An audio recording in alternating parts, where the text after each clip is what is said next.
কবর প্রতিদিন ডাক দিয়ে বলে আনা বাইতুদ দুধ। প্রত্যেকের কবর প্রত্যেককে ডেকে বলে, ও আল্লাহর বান্দা, জানো আমি পোকামাকড়ের ঘর, পোকামাকড়ের ঘর।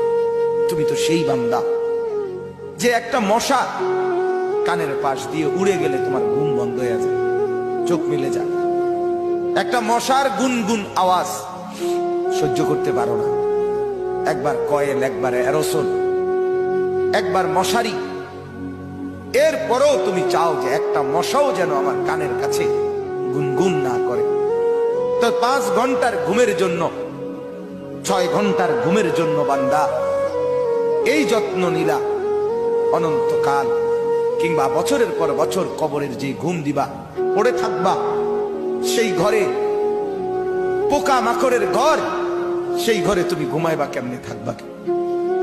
আমার বাপ, আমি থাকবো কিভাবে?